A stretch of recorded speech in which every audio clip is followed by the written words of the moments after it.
Assalamualaikum warahmatullahi wabarakatuh. Welcome back to my channel Detektif Di. Ya teman-teman, kita lanjut ke patungan usaha lagi ya.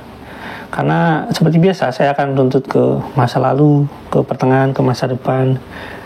Dan saya balik lagi ke masa lalu karena biar videonya itu lebih detail gitu ya. Dan saya menggunakan sebuah metode yang memang maju mundur ini biar orang paham. Karena kalau kita melihat satu potong aja, atau misalnya kita lihat bagian depannya ada bagian paling awal gitu ya, ya kita akan melihat Yusuf Mansur seperti biasa. Kalau misalnya kita melihat sekarang, udah kasusnya udah besar gitu ya, terus kita akan melihat sebenarnya bagaimana sih gitu awal mulanya. Nah, saya akan kupas lagi.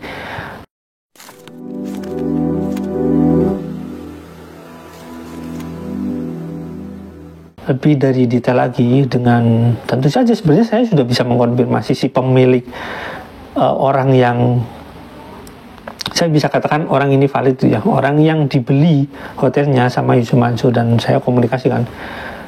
Artinya Yusuf Mansur membangun hotel ini nggak dari awal teman-teman, jadi tinggal finishing gitu ya. Dan ini ada buktinya juga di media, karena itu ya saya bisa mengkonfirmasi orangnya langsung, tapi saya juga punya data di media, karena salah satu yang bisa digunakan data ini nggak bisa dikoreksi sama Yusuf Mansur, udah lama sekali. Artinya ya memang faktanya seperti itu teman. Nah, di sini ada sebuah berita di 19 April 2013. Ini bukan awal, tapi saya tahu 2012 saja sudah rame gitu ya patungan usaha, dan saya lihat websitenya dan itu cukup rame dan jadi kontroversi teman-teman. Dan kebetulan depan saya itu sering ada laptop pada saat itu. Nah, di sini ada 2013 19 April, simak saat investasi ala Yusuf Mansur. Saya nggak nyebut Ustadz ya. Jakarta, rupanya Yusuf Mansur tak harus sibuk berdakwah saja. Tak hanya sibuk berdakwah saja, ia juga membuka bisnis investasi dan mengajak masyarakat luas untuk berinvestasi lewat bisnisnya itu. Ada dua bisnis investasi yang dijalankan Yusuf.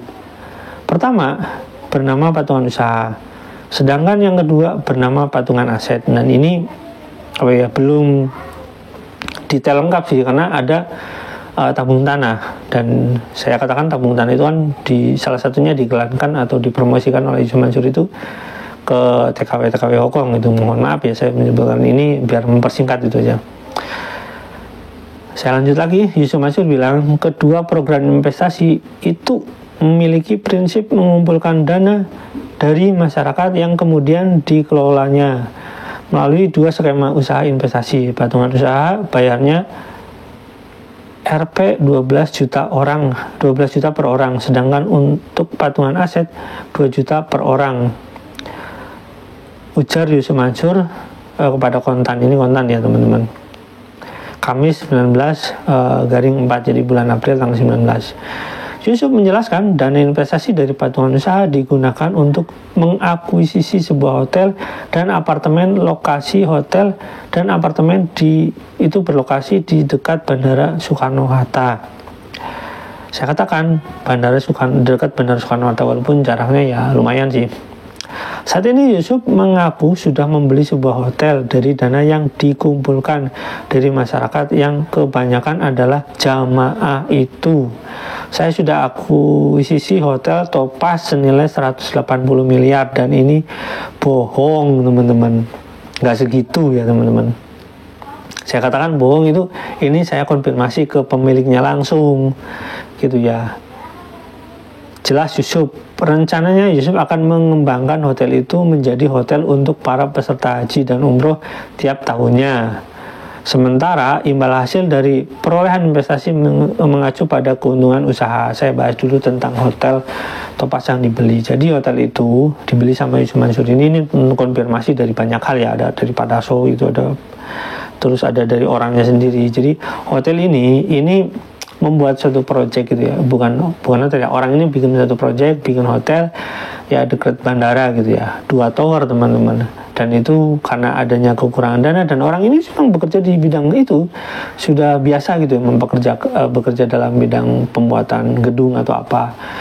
Dia memang punya rencana membangun itu, dia udah bikin ya hampir jadi gitu, hampir kelar lah gitu ya. Nah cuma dia juga berhutang kepada bank gitu, kepada bank, karena dia dalam tanda kutip ya, dia pingin hijrah, tidak mau tersangkut riba lah bahasanya gitu ya. Karena tidak tahu tersangkut riba, dia itu mencari solusi gitu ya. Dan ya saya sih ngerti gitu ya, kenapa dia mencari solusi itu. Dia ingin mencari orang yang bisa mengarahkan pertama gitu ya. Karena ya pada saat itu mungkin umurnya masuk umur dewasa, artinya ya saya kurang, mungkin pada saat itu masuk ke 50 atau berapa gitu ya. Orang ini sudah mulai mencari bisnis-bisnis yang mungkin kayak menjauhi gitu sistem-sistem riba.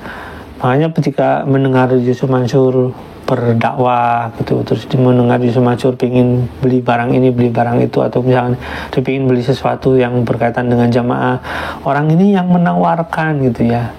Karena ya selain dia pingin lepas dari riba, dia juga mungkin sudah capek karena mungkin pingin ya bikin perumahan yang lebih lebih murah, terus jauh dari riba, mungkin mau ngambil syariah gitu. Intinya adalah orang ini yang menawarkan pada Yusuf Mansur. Nah, Yusuf Mansur bikin proyek itu dengan bukan tanpa dana ya, karena dia punya banyak masalah pada saat itu. Dia udah punya banyak masalah, cuma dia tenar aja. Jadi anggunan yang itu kan di anggunan ya, itu yang anggunan yang seharusnya memang dibayar sama si pemilik awal, makanya dialihkan kepada Yusuf Mansur. Itu seperti itu teman-teman, dan itu ada urusannya dengan perbankan. Makanya saya punya video yang berkaitan dengan itu, yang ngomong siapa? Yusuf Mansur sendiri. Itu sudah dipasang pelang gitu ya, karena keterlambatan itu pembayaran, karena nilainya juga nggak seperti itu sebenarnya, nggak segede gitu. Makanya bertanya-tanya sebenarnya uang miliaran itu yang Yusuf Mansur dikumpulkan itu larinya kemana ya, saya nggak tahu gitu ya. Nah, kita lanjut lagi teman-teman, karena ya saya menjelaskan ini karena latar belakangnya ada kaitannya dengan bank, dan saya punya video itu, nanti saya bahas ya teman-teman. Artinya jika usaha hotel tersebut menguntungkan, maka investor akan diberikan keuntungan sesuai dengan nilai investasinya. Sedangkan untuk program patungan aset, pihaknya membelikan sebuah tanah kosong untuk proyek perdana program investasi ini. Bayangin, patungan aset ini nggak termasuk dalam hotel ya. Jadi mau bikin proyek perdana. Yusuf telah menggunakan dana masyarakat untuk membeli tanah seluas 4,5 hektar. Ini catatannya teman-teman, nggak bisa bohong. Yang berlokasi di daerah dekat Bandara Soekarno-Hatta, tidak jauh dari Hotel Topaz tersebut. Jadi lokasinya dekat ya teman-teman. Yusuf bilang patungan aset ini akan menikmati imbal hasil dari kenaikan aset. Sedangkan imbal hasil patungan usaha berasal dari bagi hasil keuntungan usaha. Kedua program patungan aset dan patungan usaha ini, kata Yusuf, langsung diurus oleh dirinya sendiri. Gitu ya, Yusuf Mansur padahal bukan pada saat itu ya, dia bukan orang yang sebagai manajer investasi gitu teman-teman.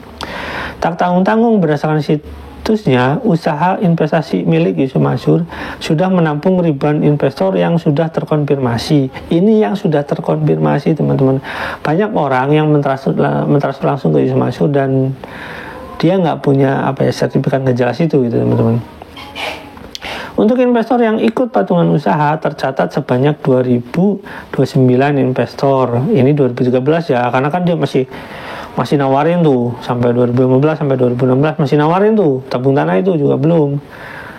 Untuk patungan aset tercatat sebanyak 365 investor. Peserta yang ikut kedua program investasi ala Yusuf Mansur ini tak hanya datang dari Jabodetabek saja, tetapi juga datang dari berbagai daerah Indonesia. Dalam hal tersebut, dia menamakan dirinya sebagai wali amanah. Dalam sebuah lini bisnis tersebut, bagaimana Yusuf Mansur mencari investor gitu ya teman-teman. Nanti selanjutnya lagi ini masih ada lanjutannya. Nah, intinya adalah antara patungan aset dengan patungan usaha itu adalah sebuah realita yang berbeda gitu, sebuah fakta yang berbeda kalau menurut sini. Jadi bukan patungan usaha itu hotel itu, terus patungan aset juga aset itu, bukan. Patungan aset adalah sebuah tanah yang berbeda. Nah, pertanyaannya lagi, karena tabung tanah ini juga menawarkan hal yang sama gitu ya. Katanya dia membeli sekian hektar deket bandara, terus kemudian dia bikin program tabung tanah, teman-teman. Nah, kan aneh, tak ada patungan aset, ada tabung tanah gitu ya. Dan keduanya juga ya sama-sama nggak jelas. Orangnya masih ada gitu, misalkan ada ya orang di Surabaya itu masih saya konfirmasi, ya sampai sekarang nggak jelas itu. Walaupun ada yang memang ada yang 2 juta gitu, tapi tabung tanah ya besar gitu ya, aja yang 5 juta, ada 10 juta gitu. Jadi banyak gitu. Intinya Yusuf Mansur itu nggak cuma bikin program patungan usaha beli hotel itu yang ujung-ujungnya hotel itu jadi milik Yusuf Mansur gitu, dan orang-orang yang investasi di sana sekarang ya mau gimana, mereka misalnya gini, ada orang Surabaya, ada orang Solo, ada orang Magetan, ada orang Bekasi, ada orang Tangerang itu sendiri, terus ada di daerah lain. Mereka untuk berkumpul melakukan gugatan minta kepada Yusuf Mansur, ya sulit. Orang cuma 12 juta zaman sekarang mau gimana, ongkos ke Jakarta aja kan udah banyak gitu. Terus sampai ke sana tiba-tiba koperasi yang dijanjikan sebagai salah satu lembaga yang menampung ya investasi-investasi itu, kantornya nggak ada. Lantas bagaimana orang-orang ini menuntut? Nah, ketika ada orang yang menuntut bareng dan kita mencoba mengelola itu, dan ada yayasan yang membantu itu, lantas ketika saya nggak tahu harus bicara apa tentang peradilan ini, cuma dikasih NO gitu ya, maksudnya bukan putusan sih, jadi putusan selanya NO. Terus bagaimana lantas orang-orang ini dengan modal yang sedikit gitu, kita juga kan punya keterbatasan, bukan saya nggak mampu untuk membiayai lagi, enggak, cuma kenapa dikasih NO? Nah, makanya ketika Yusuf Mansur dengan segudang banyak kasus ini, salah satunya yang bisa maju dari putus Yusuf Mansur bersalah, terus putus langsung bersalah, dan ada kasus lagi pidana lagi yang berkaitan dengan Yusuf Mansur. Makanya kita nggak heran teman-teman, bahwasanya kalau satu kasus misalkan ini kalah, terus kemudian nanti kasus itu menang, Yusuf Mansur masih santai-santai aja seperti sekarang, dia itu nggak peduli gitu teman-teman.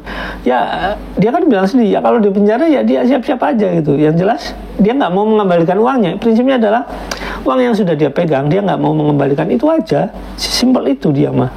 Dan memang dia ya kan dia bilang sendiri, dia itu dendam kemiskinan gitu teman-teman. Nah itu teman-teman, ini masih panjang sih ceritanya, biar lebih detail, lebih jelas gitu kasusnya. Oke, sampai di sini jangan lupa like, subscribe, dan komen, jangan lupa juga share. Wassalamualaikum warahmatullahi wabarakatuh. Bye.